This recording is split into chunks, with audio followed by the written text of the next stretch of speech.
Hola mi amigos and nueve amigos. I'm Marco Mac and I'm still drinking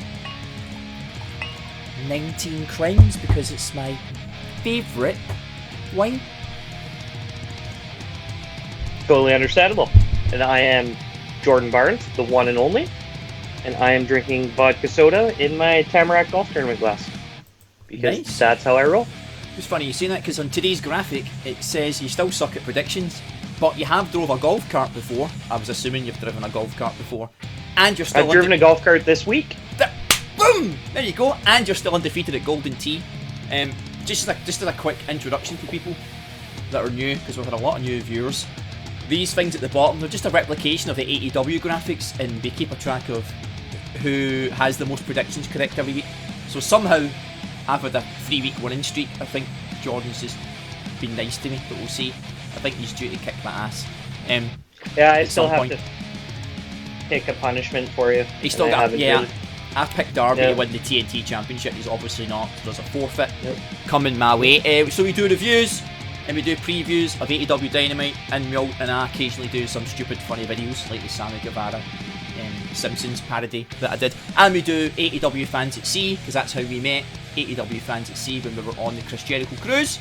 So quick recap for everyone that's new. And as I said, somehow I'm winning in the predictions, which means there's a mystery. And when there's a mystery, that means I have to cue the X-Files music, which means another copyright strike. Let's get cracking with that paranormal knacking.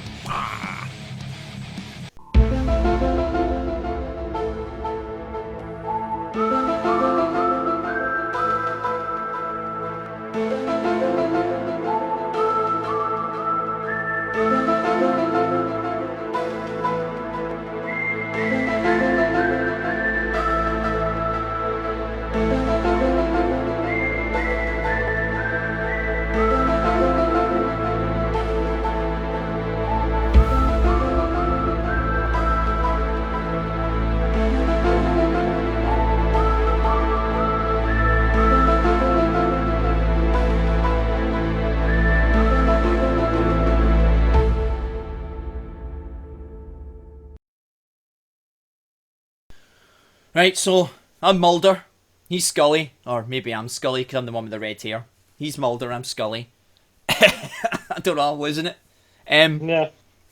So, first match was Jody Janela, because it's Cody and Jody. Oh, fuck it. Cody Rhodes and Joey Janela, known as Jody Janela. You know what? Anytime these two get in the ring together, it works. They work extremely well together. They have got very good chemistry, yeah. And you know what? It was a solid match. It was nice. It was nice to see Joey Janela wrestle on TV. It was nice to see some new faces in the crowd. Mm-hmm. And I liked it. God, I nearly called him Jody. I liked that Janela went all the way to the back of the rampway, all the way backstage like Cody does, and then ran all the way out, and then Cody caught him with a tremendous disaster kick. One of the best I've seen. Yeah. I think that was my favourite, spot.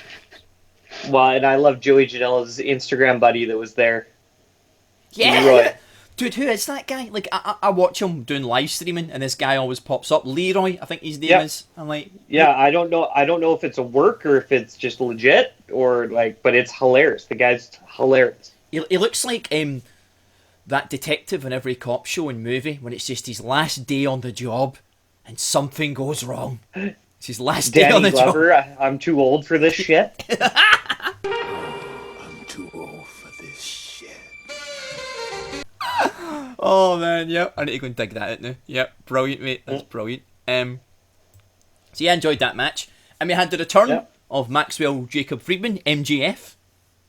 Which was great. Loved it. His promo was good. His promo was great. The blue screen is stupid. Get rid of the blue screen because it's just silly. There's no shadows. Yeah, I loved to at one point during the match, the camera was kind of getting closer to MJF, and he just looked straight at the camera. And he's like, "Whoa, buddy, social distancing, get back." Yeah, that was quite cool. I was cracking up when I watched that. And he also likes his fine red wines like we do. He's also a wino weirdo.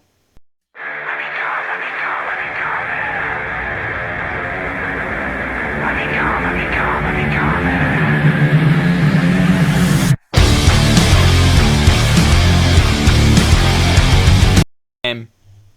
Him and Sean Spears.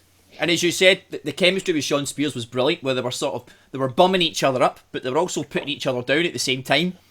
Yep. And when he said you got the match with Marco Stunt, Tony Schiavone, it was just his Jungle face. Boy. Jungle Boy, son of Jungle Boy. It was just Sean Spears' face. He was just. Yeah. Well, and like they did the spit take on that one, and I was like, interesting play. Oh, that they're doing a spit take, because right? of Steve Carino. Yeah. But to be honest, I'm pretty sure all of them are like quarantined together right now. MGF doesn't give a fuck, right? MGF doesn't give a fuck, and he'd have done that intentionally, just as a wee bit of a ruse. But yeah. I'm liking that MGF is back and he's in action next week, so that'll be cool. Then we had the return of the native beast, Nyla Rose. I'm actually kind of missing Justin Roberts. I wish he was back. Yeah. Her promo was okay. Yeah, it wasn't the best. It felt like she stumbled a little bit in it, but got the point across pretty well. Pretty good. What do you say? Who's the most dominant force? Shivani, let me turn that back on you. Who do you think it is? Wrong! And then just destroyed. That poor 18-year-old girl. Oh, she's probably still a virgin. Her.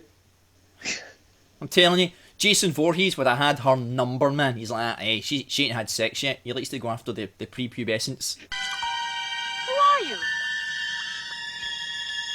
What are you doing? Hey, now cut that out right now. That's not funny.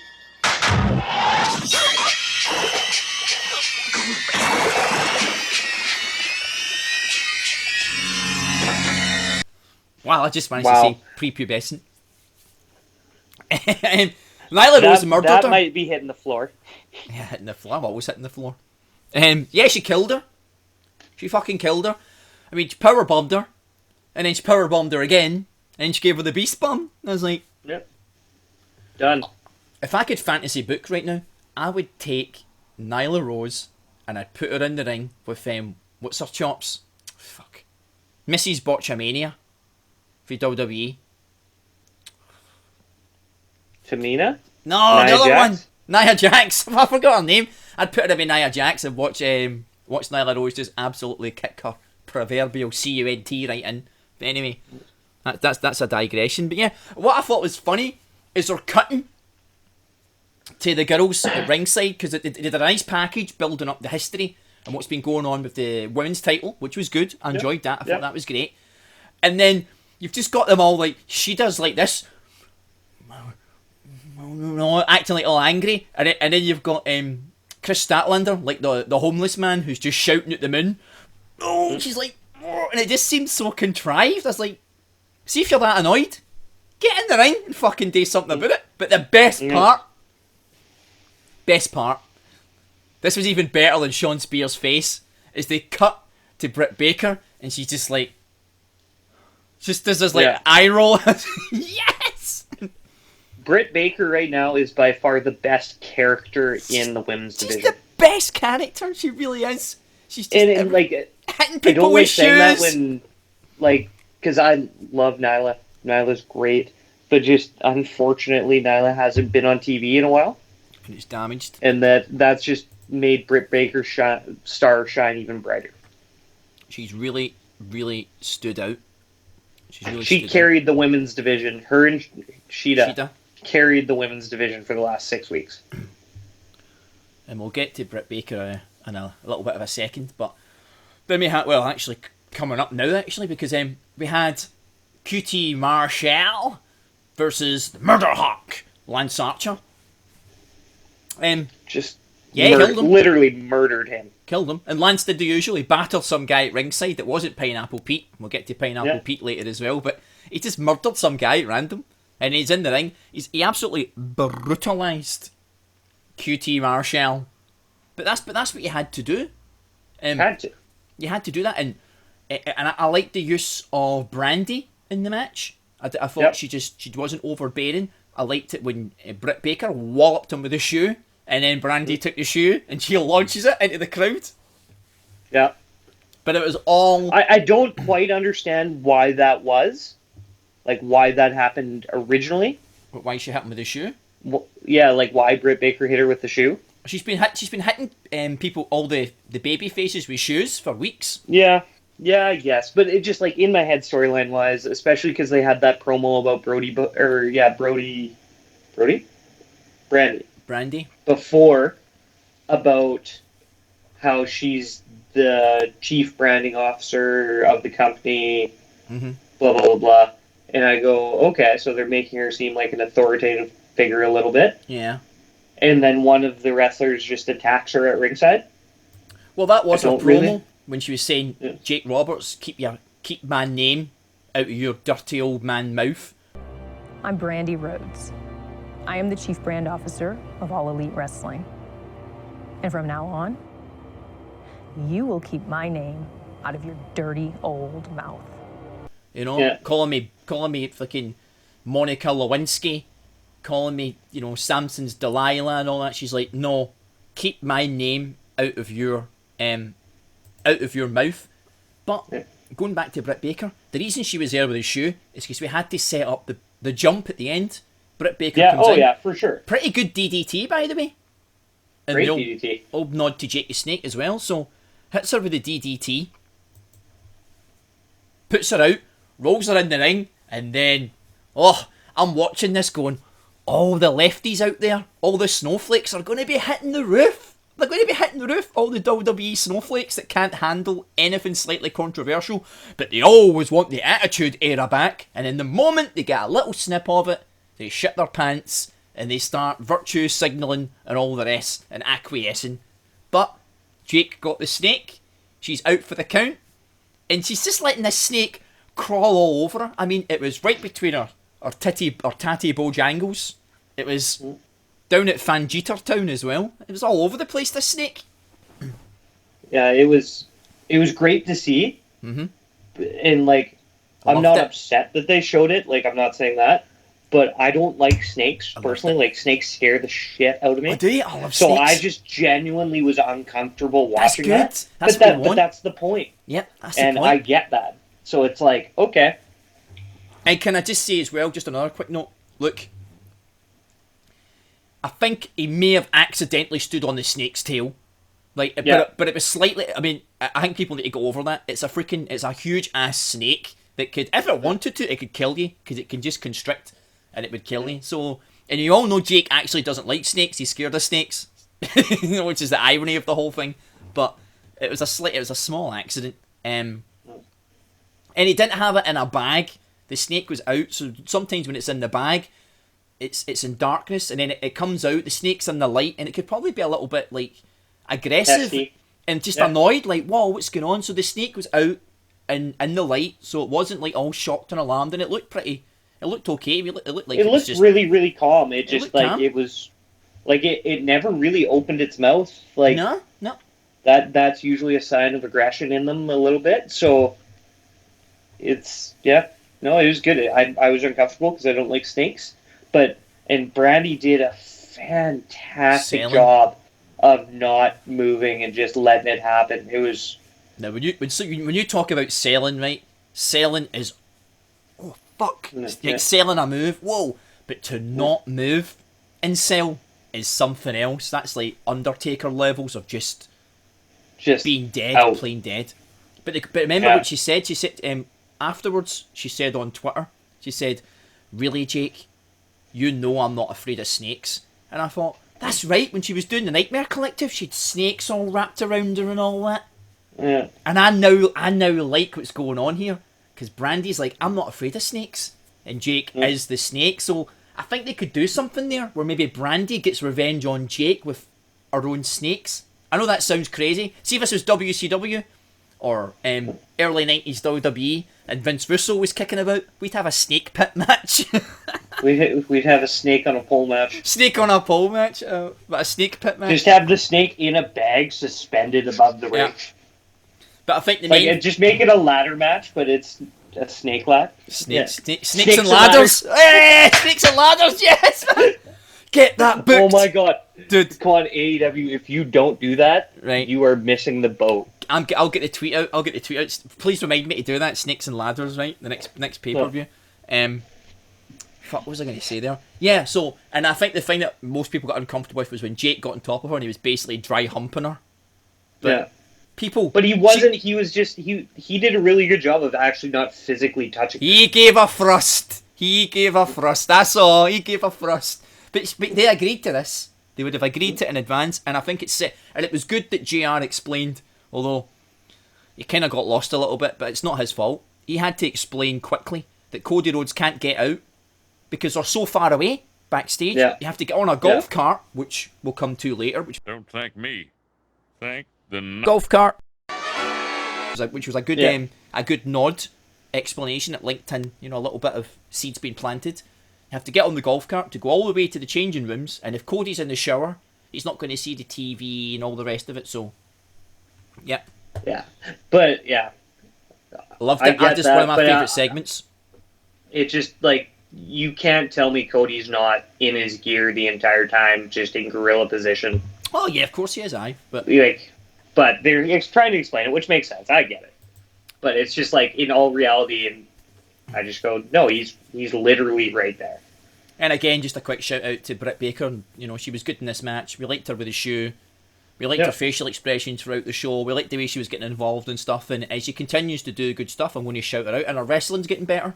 Her wrestling's improving as well. She's wrestling this week, but when she is in the ring, you can see she's improving. So that's just the part. Once she nails that, she's off to the moon.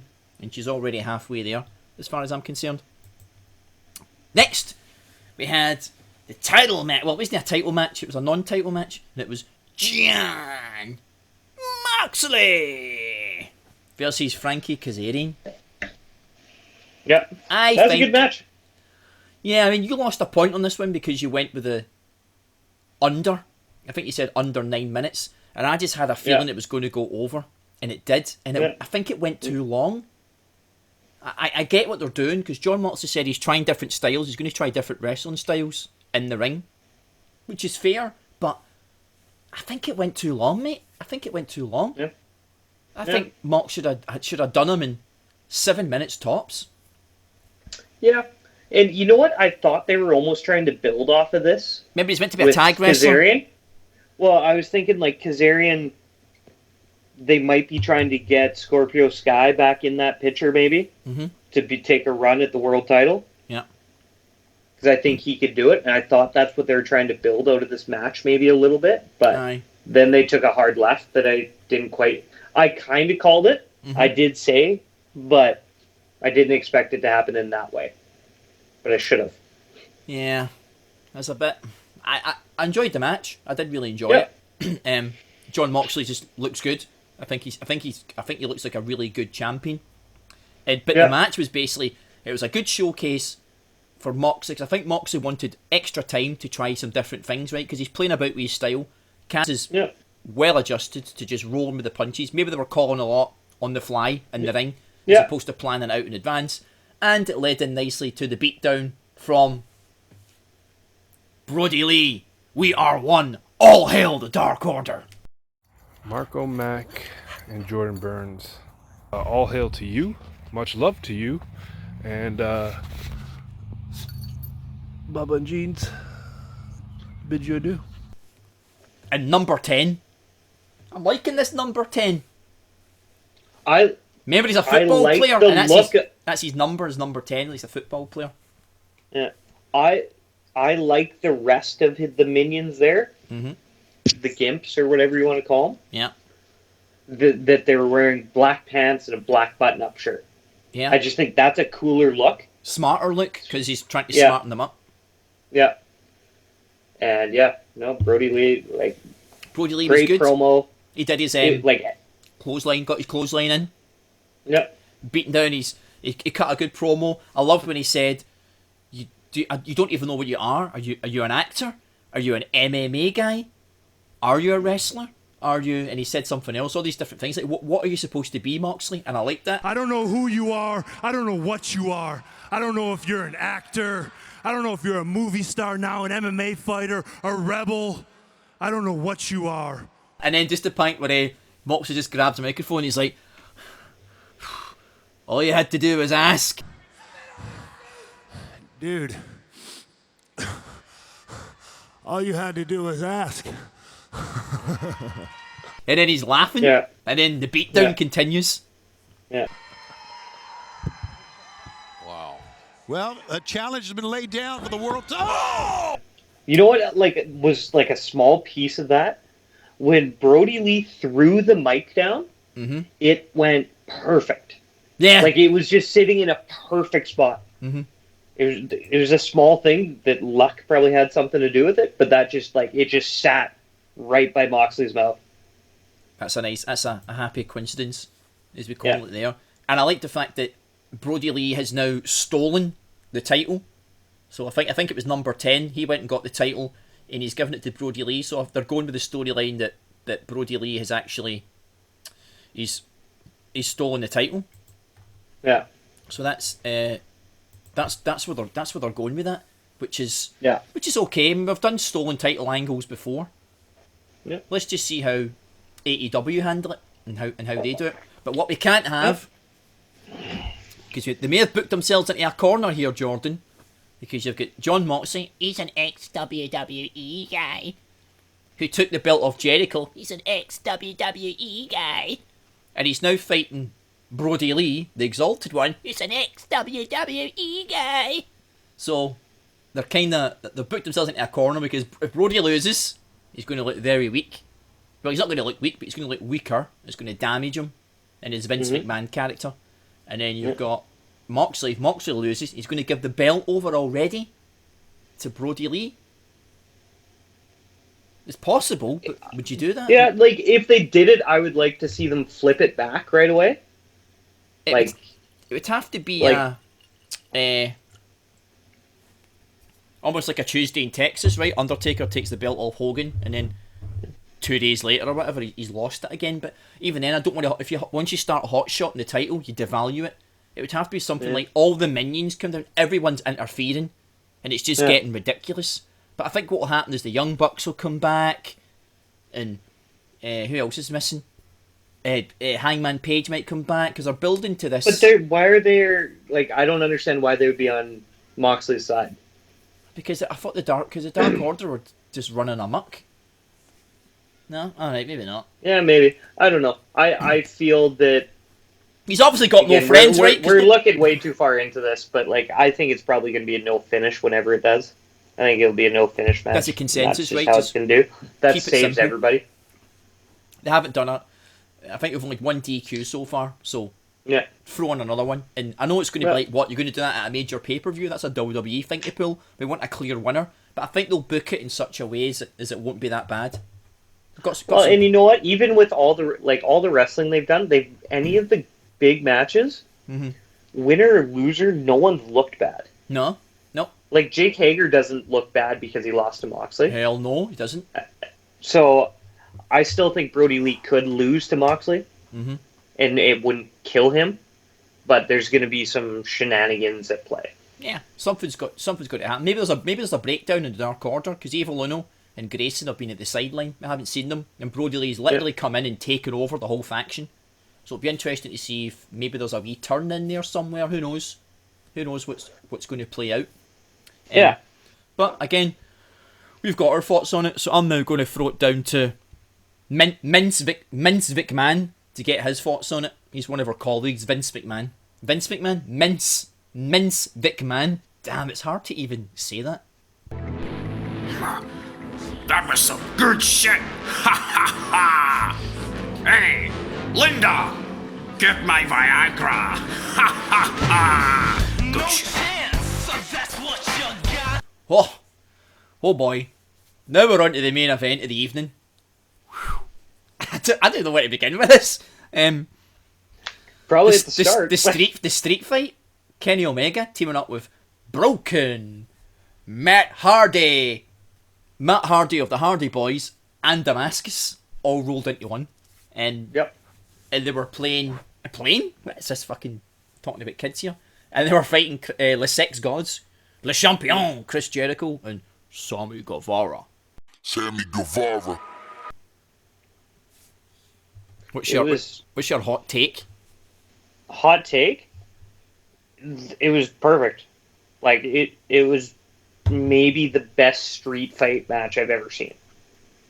I agree. Because it just, the way that they did it, it was entertaining the whole time. I loved that all the wrestlers followed to watch what was going on. Mm-hmm.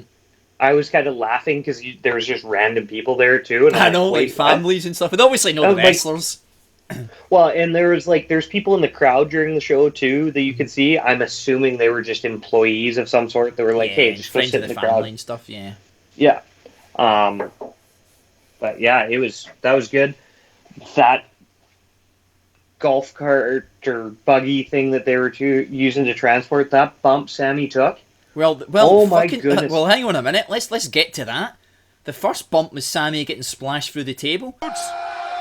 Matt Hardy off the ladder, just flattens him. Honest to God, this kid, and I've been following him for a bit. Well, since AEW started, I've been following went back and watched a lot of his old vlogs and all that. He's a really good looking guy, right? He's a beautiful looking guy. He's got a beautiful personality as well when you watch his vlog and that. He's actually such a really, really genuinely nice guy, which helps him play a really bad heel because it's completely counter to what his personality is like. So he can just throw himself into being bad and doing all these smarmy, arrogant things, and he's just so good at it and being cocky. But he took that bump through the table. He took a lot of headshots from fucking trash cans and shit. He then took the massive power bomb from Kenny Omega onto the fucking into the door. That was the door. Kenny Omega. Oh my God! You gotta be kidding! Look at this! Oh, the power bomb. Holy the overhead door.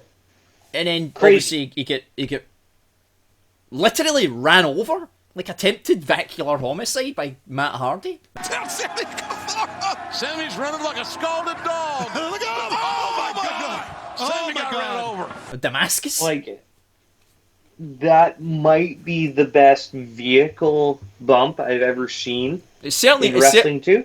It certainly beats "I did it for the Rock." You know, when fucking Stone Cold get ran over by fucking Tattoo or whatever. I did it for The Rock. But just like, even like the actual bump itself, like that looks so real and so painful, and like I thought he was dead. I legitimately thought he died. I actually thought JR was going to do the old Hell in the Cell. Oh my God, they've killed him. Yeah. He should have said that because that's what I was thinking in my head. They've killed him. Yeah. But then, I mean, there's so much going on in this match. I loved it when they get thrown into the ATM and then Sammy pulls out money, and Excalibur goes, "Oh, so that's how those things work." A pinfall Or submission. Omega. Or submission. Either one. At the ATM machine? Are you kidding me? Actually, he got some money out of it. So that's how you got to do it? Or that's how that works. Yeah. Kenny Omega's moonsault. I don't care what anyone says. Even the Cult of Cornette, most of them were agreeing. This was the most perfect moonsault you've ever... You know, Kurt Angle does perfect moonsaults. I know. Yeah. I'll even say Charlotte Flair does a good moonsault. She does. Shawn Michaels. They've all... Even Vader did a fucking awesome moonsault, but nothing was as perfect as Kenny Omega's moonsault. He had two options here. Yeah? Off the high riser. You've got two options here, mate. You hit the moonsault, or you die.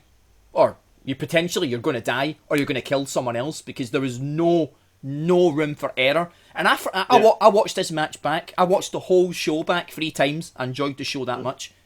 And every time I watched that bit, I forgot every time that he actually does it from the railing. So he's already up that high, but then he stands on the railing, he goes up another 2 feet, and then he does the moonsault. I'm like... Yeah. Well, and like that was just a funny start to that too, like, because he's on there and you think he's going to do it, and then all of a sudden he's just riding up it. And like, it was crazy. Like, there's so many spots in this. Shane McMahon levels of bumping that was. Yeah, crazy. Like, I love when Jericho put the pylon on his head. That was funny. Yeah, when he did the witch. All right, nearby medical center. Nearby medical center. Nearby medical center. Well, that's why it's great. This is Nurses Week and Nurses Day. Oh, yeah. And I loved. And then when Kenny smacked him with the sort of wet watch out for the wet warning sign, and Yeah, it just and exploded. it just shattered. Like, wow. Watch out, slippery when wet. Oh, God. Wow. Shattered that sign across the spine of Chris Jericho. There's no love in Manitoba. When wet. Oh, God. Well, and all the Matt Hardy character changes were awesome too. Love those. This is a fight. Like the first one, I didn't quite think they were going to do it that early. But then as soon as he got thrown in the ice machine, I'm like, okay, he's coming back. He's coming out as the man. Because I was confused. I'm like, what the fuck is he wearing? He's never dressed like this before. And it's like, this is some weird sort of Mortal Kombat type outfit. And then he came out as Matt Hardy, and fucking usual Jim Cornette's giving it, well, this is just phony and stupid. You're telling me he lets Kenny Omega get beaten up while he goes backstage to change clothes? And I'm like, dude, it's wrestling, man. It was so much fun. He was the one that said, oh, isn't it fantastic that Mick Foley's come out as Mankind, Cactus Jack, and Dude Love all in one fucking match? Yeah. Hello? It's the same thing. But coming out the ice machine was great, and he's like that to the cameraman. You must document these events. To try to stop the guard. If he can put it in gear. I need you to document these events. Yeah, and then on commentary is like that he babe-less. He doesn't know what TV is. He doesn't know what TV. I think it might have something been like that. Skiavon that said that. He doesn't know what TV is. That's kind of what we're doing, man. That's right. It's called television. And I'm driving around in the golf cart. I mean, he did clip Jericho, but I think Jericho did the old sort of fake head bump. Yeah, Jericho's like, I was waiting. I thought that one was going to be bigger, but he took it pretty well, and it just wasn't as clean looking of a bump. His then fucking I age, he just shouldn't be love taking bumps like that. In fact, honestly, at Chris Jericho's age and how much he's given to this company, he shouldn't have been put in that line of fire anyway. Yeah. It should have been. But knowing Jericho, he wants to be in there, right? Yeah, like, he does. Wants that. But the Inner Circle boys were all over it. Jake Hager wasn't doing the stupid thing, a no DQ match, and just spending the whole time pulling at a leg. He was involved the whole time because it's no DQ. The whole time. And then the build to the end when you finally think that Matt Hardy and Kenny are going to kind of get the upper edge after they hit Sammy with the cart after they turned around, and then they get out, and then there comes Santana or Ortiz. Like, great to see them back. Yeah. Put the beat down on that one-winged angel is blocked. They blocks the one-winged angel. He does it onto fucking Kenny. Kenny gets taken. Well, actually, it's fucking mental because you had broken Matt Hardy, Damascus getting powerbombed through the two tables, and then the powerbomb handed to Jericho, Shield style, onto the top of the golf cart, which is brilliant. Yeah. And then the Judas effect, and then Jericho and Sammy. Again, it's no DQ. Do what you like. They both pin him. Yeah. Perfectly booked. And so my only thing is so I really, really loved when they did the final pose, were given the finger, and then they had the big jumbotron in the background. Was cool. It was great. However, I think they missed the boat a little bit in not having the pin happen in the center of the football stadium. Oh, really? I think they could have done that, and I think it could have been really cool. Oh, Or they could have even done that Sammy spot that way. I've actually, for this segment, I've got the graphic up just now of the whole stadium, and you're right. It would have looked really cool in the center of the football field. I think it would have been, but I don't know what they're like. We're trying to keep the grass. It's got to be so pristine and all this crap.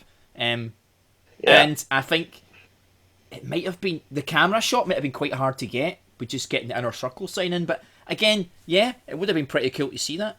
But Jordan, AEW, and I've said this from the very start, they are the masters at planting seeds. There's a seed I thought about earlier on when we thought Daniels was in the Dark Order and Rick Knox was mincing around, and they found the mask and they thought, oh look, this is the fucking Dark Order mask. Daniels is in the Dark Order. I'm telling you, it's going to link back to Rick Knox. And if Rick Knox appears as the referee for Moxley Brody Lee, Brody Lee's winning. But that's what I think anyway. I like that theory. But also, as you think of that, there's definitely going to be something in the football stadium for Double or Nothing. Sorry, they're planting the seeds, because they took it that far, but didn't take it all the way. You could do like an empty, remember the old halftime heat? You could do something like that. Yeah, or even like Double or Nothing, that seems like an opportune time for them to use space like that. Yeah. Or even have it even use it in a sense like have the inner circle sitting at center field and they're watching Double or Nothing on that jumbotron, right? Like something small like that, and it's like their own little party. You know what I think the tease is with that? I think we will get a match in that stadium, right? But I think that's what they're teasing, that we're going to fill this stadium with fans. So this is what I think is going to happen. And bear with me right now, right? The best time to pull that trigger is when Steve Carino gets lifted. And it's not 25%. It's like, you can all go back to a show and they go, to celebrate, we're going to put it in whatever fucking I don't know if this is Jaguar Stadium, this is a training ground, whatever that is, we're going to hold it here. And it holds fucking, I don't know, 25,000 people or something, I don't know. It'll hold a lot. A lot bigger than a normal AEW show. And the ticket sales will go, because folk will be desperate. And you know what they could do if they were really, really smart? Well, I don't know if this would be smart necessarily, but it would I think it would have a big impact. If they do that, they're going, we're filling the stadium. Yeah. Tickets are $1. What? $1? You fucking mental? Why'd they be $1? They get all these people that want to show up, and then they have this giant stadium full of people. $1? Back to watch wrestling. No, in theory, Jordan. I'm looking at the more optimism and positive side of things that, things are getting back to normal. Maybe not $1. We need to make money. I think Tony Khan owns a goddamn stadium. Well, his dad does. So they can. They're not losing. Well, they're losing money. They're not going to lose money by putting on a show and not filling it. Do you know what I mean? Like, it's not like they have to hire the stadium. That's what I'm trying to say. So they could just go, $5 tickets. And what happens is, you go, and not $1, I think that's crazy, but $5 tickets, you go online, you buy your tickets, right? Yep. Fill the stadium, but you don't know what seat you're in. It's just a raffle. Yeah. It's a raffle. So if me and you go, they'll put our 2 seats together, but we could be front row, or we could be in the bleachers. It's like a raffle system. Like something like that. Yeah. That would be great. And it's just fair. For... Yeah, that'd be cool. But even then, it wouldn't fucking surprise me if they said we're putting on a free... I'd said to you about charging $1. They go, here's a free show. Yeah. But I think that's a bit... Yeah. But yeah. I think they might do it. AEW, their slogan was, let's change the world. And... Yeah. Well, again, fuck me. I said I'd stop saying it. Jordan. But it's one of my favourite episodes of Dynamite. Yeah, it was amazing. I've watched it 3 times. It was one of the most... Last week was one of the best episodes, the best taped episode that they did. Yeah, best taped, yeah. But this week's episode was just perfect. And the good news is... It was awesome. I think they did 750,000 viewers. Not viewers, but you know what I mean, like the sort of... The rating scale, the average of whatever they did, 750 is your indicator for how many folk were watching. So you're talking well over 1 million people are still watching Dynamite. Because the boxes aren't in everyone's home, right? So it only measures certain people. But as an indicator for ratings, they're doing well over 1 million, which is good. Yeah. Which is good.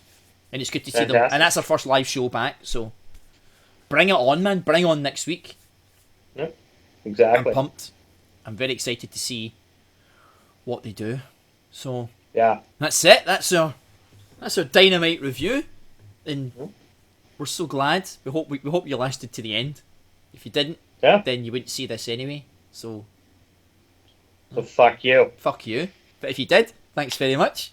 And please come back for the preview show, which will be any time. I don't even know what day it is. Sunday? It is Sunday. Right, okay. I don't even know if there's what matches there are for next week. I need to go and check. But yeah, that's it. Yeah. We'll do the preview show. And remember, very important message. Don't do what Sammy does. Bye. See you in hell. Adios, amigos. Bon voyage. And we're circling. You're not allowed to handle a golf cart. You read this booklet on golf cart. Safety and pass a test. Ah, who needs a golf cart anyway? Don't thank me. Thank the golf cart. Seems like everywhere I look, people are enjoying Golf cart. Don't do what Sammy Guevara does. They could have made this clearer. Off the left! You're kidding. Look at this. Oh! Pulling a U-turn, and they're chasing down Sammy Guevara! Sammy's running like a scalded dog. Look at him! Oh my God! Sammy got ran over. Oh my God! Oh boy, That did was he a get clean creamed! shot. No, they won't let you have any fun. Well, if it isn't the leader of the Wiener Patrol.